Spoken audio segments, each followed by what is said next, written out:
and welcome to another episode of It's a History podcast. I am your host, Madison, and this week we are taking a look at the Hindenburg Disaster. In episode 100, we took a look at the history of Zeppelins themselves, which was made up of many different periods of trial and error to create an airship that was suitable for both passengers and war.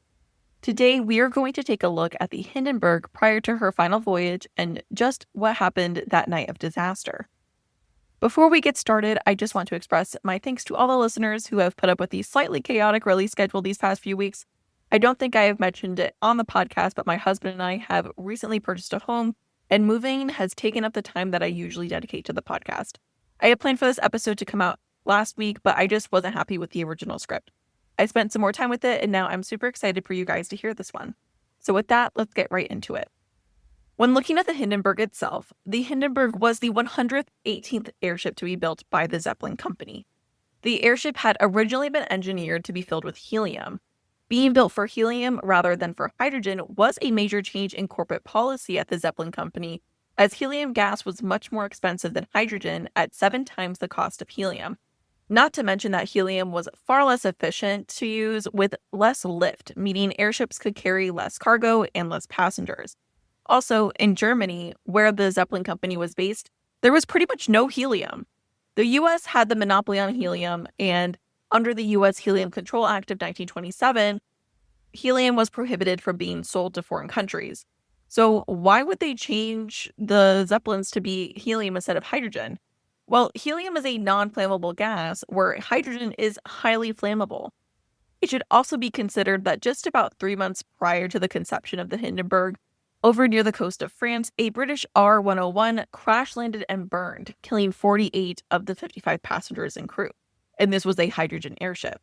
Hugo Echner, the Zeppelin company's president, was supposed to have applied for a waiver to the U.S. government for a helium export prohibition when, according to Echner, would have been approved and the Germans would have gotten the helium and the Hindenburg disaster never would have happened. But apparently, Echner never actually did any of this. From a German commercial aspect, the hydrogen Zeppelins were considered safe, with no passenger fatalities, at least when it came to German airships. But between 1908 and 1930, no fewer than 26 hydrogen airships had been destroyed by fire, and this is not including during wartime. These hydrogen airships resulted in 250 deaths. But again, these ships were not part of the German Zeppelin company, but were rather produced and operated through other nations such as England. So, due to this lack of asking for permission to use helium, the Hindenburg had to be refitted to be used with hydrogen.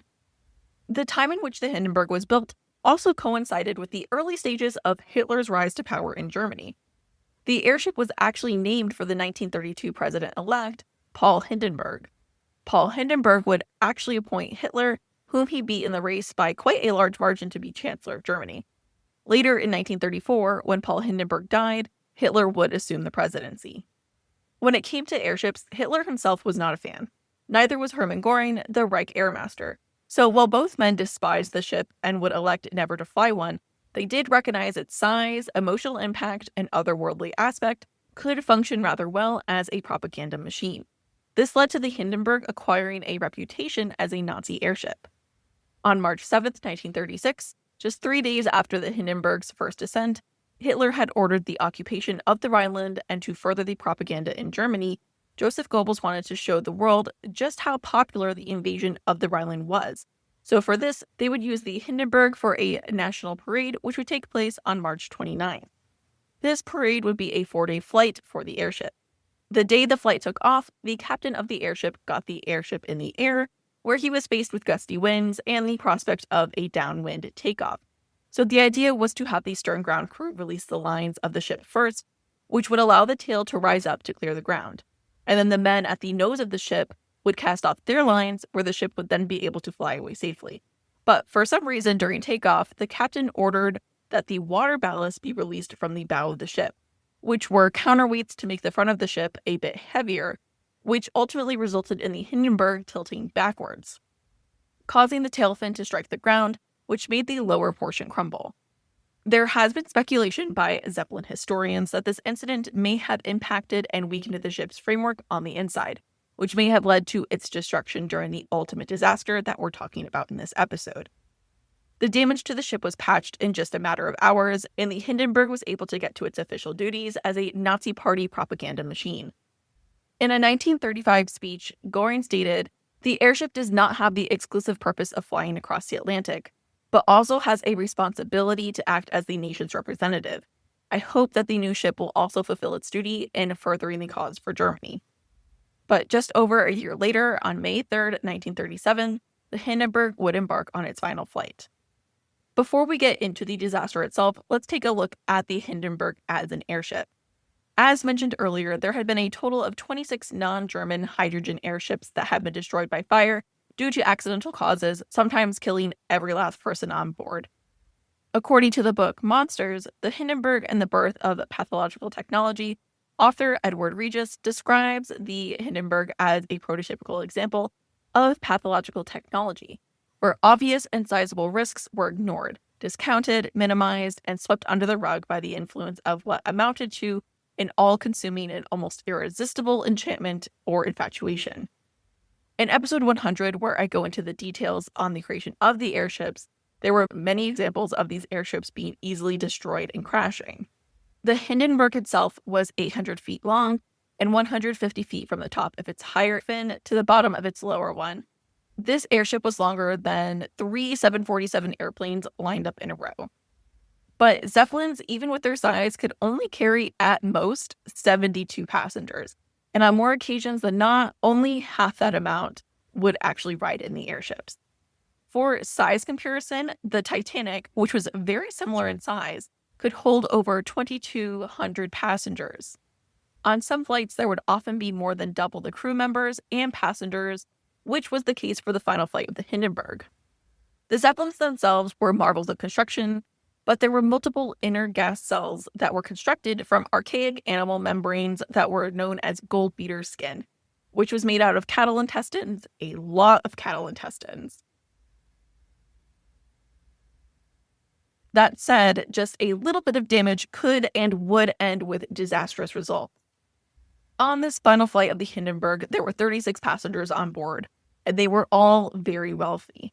Only the elite could afford to fly in the Hindenburg. Those who had the opportunity to ride in an airship would be doing so in style. There were grand dining rooms, lounge bars, and promenades, though the private spaces did leave much to be desired. The bedrooms on the airships, like the Hindenburg, were described as prison-like, with no toilets and a single shower that all passengers were expected to share. And did you know that even with millions of cubic feet of hydrogen gas, there was still a smoking section? The smoking room was sealed and closely monitored, but still the whole ship was highly flammable. So back to the final flight of the Hindenburg. The night the Hindenburg took off, this trip would have been its 63rd. Of its brief one-year career, just having recently had its airworthiness certificate reviewed. In March, just 2 months prior to the night in question, the Hindenburg had previously commemorated the 1936 Berlin hosted Olympics, and originally sported the Olympic symbol on its side. By the time it was on this voyage, the Olympic symbols had been painted over, and the newly added twin Nazi symbols on the two vehicle fans were well on display. At the helm of the ship was Captain Max Pruss, who had more than 20 years of experience as an airship captain. The night of the disaster, there were actually 5 other captains aboard the ship. For the majority of this flight, the flight itself was pretty normal. It wouldn't be until the very end of the journey that things would take a turn for the worse. The only really notable part of this trip were the really strong headwinds that were going 50 miles an hour pretty much directly towards the nose of the ship. Prior to this journey, the Hindenburg had made passenger trips before, departing from Frankfurt, Germany. And this final trip that departed on May 3rd, 1937, was to be the first of 10 round-trip crossings to America.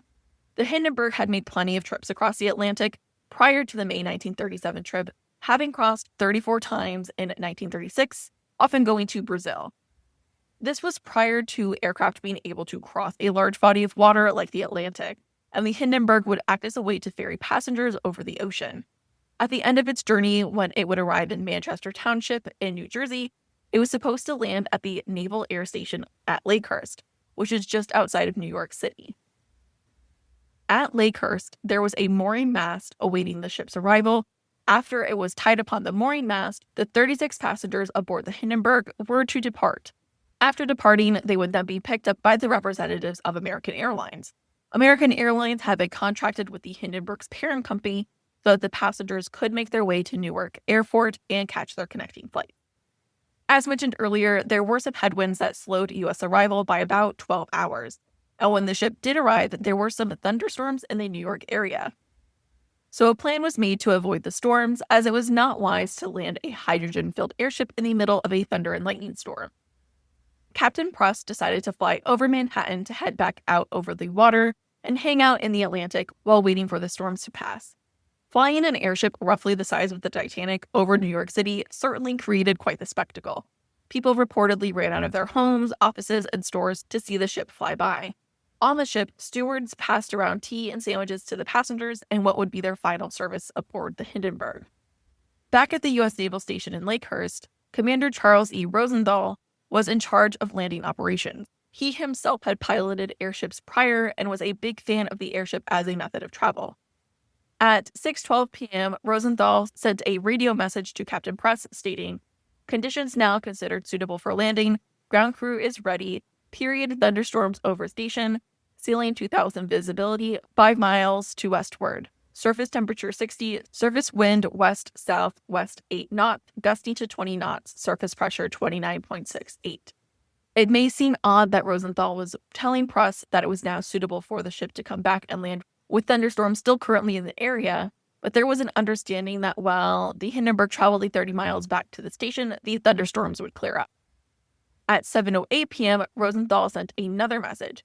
Conditions definitely improved. Recommend earliest possible landing. The Hindenburg was at last on its final approach to Lakehurst.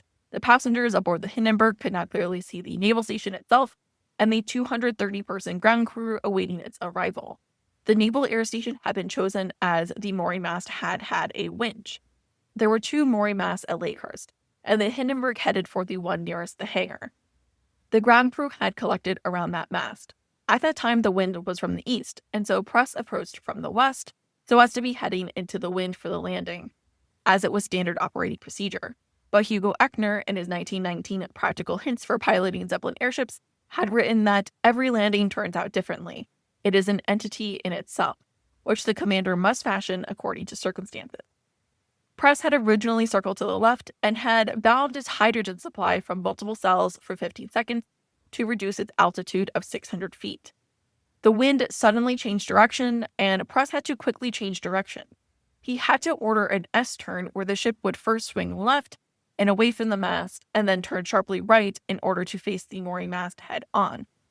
This would also line the airship up directly with the south wind. This landing was a rather big event, so waiting on the ground were 5 separate news crews and a radio station. An audio description of the landing was being narrated by Herbert Morrison, which was to be broadcast the next day on the Chicago radio station WLS. From Morrison: "We are now broadcasting this description just around sunset at the end of twilight right now, and raining as hard as it could be. We've been told that the airship is going to make an attempt at landing in the rain, and if that's the case, we're going to have a mighty fine description of it for you." As the airship approached closer, Morrison stated, "Well, here it comes, ladies and gentlemen. We're outside now, outside the hangar, and what a great sight it is, a thrilling one, a marvelous sight."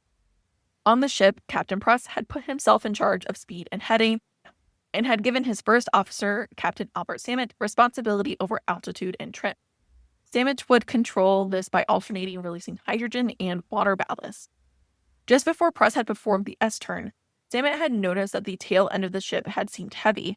He ordered the hydrogen be valved from 6 of the front gas cells, and after this did not end up with desired results, he dropped ballast from the rear of the ship to lighten it up further. I think you'll enjoy this description from Monsters for what Samet was thinking as he was dropping the ballast. Samet leaned out of a control car window and watched the water fall to the ground in consecutive feathery streams. There had been thunderstorms in the vicinity, he knew, and he wondered briefly whether it was possible that the cascade of falling water might ground the ship electrically, causing a static spark or some sort of electrical disturbance. Then he dismissed the thought. In the video film of the disaster, you can see 3 successive water drops, but even with these drops, the ship was still too heavy. Samet, kind of at his last resort, sent 6 crew members to the front of the ship to help balance the weight. More from Morrison: The ship is no doubt bustling with activity. Orders are shouted to the crew, passengers lining the windows, looking down at the field ahead of them, getting a glimpse of the mooring mast. It's coming down out of the sky. It's pointed directly at us. It's practically standing still now, Morrison said. They've dropped ropes out of the nose of the ship, and they've been taken a hold of down on the field by a number of men. On the ground crew, a crew member noticed that the fabric high at the rear of the ship appeared to be fluttering as if gas was escaping. Very quickly after, a luminous electrical discharge was seen running down the spine of the ship. From Morrison, "It burst into flames," Herbert Morrison cried out. "It's fire, and it's crashing, terrible." "This is terrible," Herbert Morrison cried out. "This is one of the worst catastrophes in the world." The flaming tail end of the ship started to drift towards the earth as the flames moved up the ship through the different hydrogen holding cells. The Hindenburg was filled with more than 7 million cubic feet of hydrogen, again, a very flammable gas. On the ground, crew was scattered and screaming. Aboard the ship in the seconds after the disaster, 3 separate crew witnessed a flash of bright light in the center line of the ship. The captains at the helm of the ship felt the ship lurch from the explosion, and shortly after, the Hindenburg simply snapped in half. As the ground approached, the captains waited until the last second to jump to the ground, where the ship would still end up landing on them. The passengers, too, had to make the tough decisions in a matter of seconds of jumping too early and risk catastrophic injury, or jump too late and risk being burned alive. The entire disaster lasted 40 seconds. Of the 97 people on board, 36 passengers and 61 crew, 35 people were killed, 13 passengers and 22 crew. 1 person on the ground was killed, which brought the total up to 36. This disaster pretty much put an end to the entire airship industry. Hugo Echner, who, across the pond, had received a call at 1 a.m. to let him know of the disaster. He was asked if he believed that the explosion was an act of sabotage, which Echner did not believe this. Nevertheless, the idea of the Hindenburg being sabotaged would be something that would follow this story for years. Following this notification, Echner was to head out to the accident site on the steamship Europa. Before embarking, Echner had written a note to his wife saying in part, "I deeply regret that I was persuaded to allow the use of hydrogen when the Hindenburg, after all, had been designed for the use of helium." Just 5 days after the disaster, the 28 German dead were laid in caskets draped with swastikas and flowers and arranged in a long straight row. The service was attended by 10,000 German soldiers, and the caskets were loaded aboard the steamship Hamburg to return home. But why was this airship disaster any different than the dozens of earlier disasters that also caused deaths? Well, when the Hindenburg crashed, there was newsreel film cameras present, and there was the future broadcast of the Hindenburg's initial landing to tens of thousands over the airwaves on WLS radio. And let's not forget that Morrison provided us with the very famous quote, "Oh, the humanity." The Hindenburg disaster was the first modern-day disaster that was recorded on film that was coupled with a live first-person account of the event, which was then presented to the masses on movie screens. There were eventually boards of inquiry and hearings, as well as U.S. Department of Commerce reports to try to assess what had happened after the fire. But with this, the Dutch airship company made one last airship, as it was already on order when the disaster happened. And with World War II just around the corner and aircraft starting to become more advanced and the more preferred method for travel, the day of the airship was quickly coming to an end. The owners of the Hindenburg eventually inflated their Graf Zeppelin 11, the last airship they would produce, which was an airship of equal size to the Hindenburg.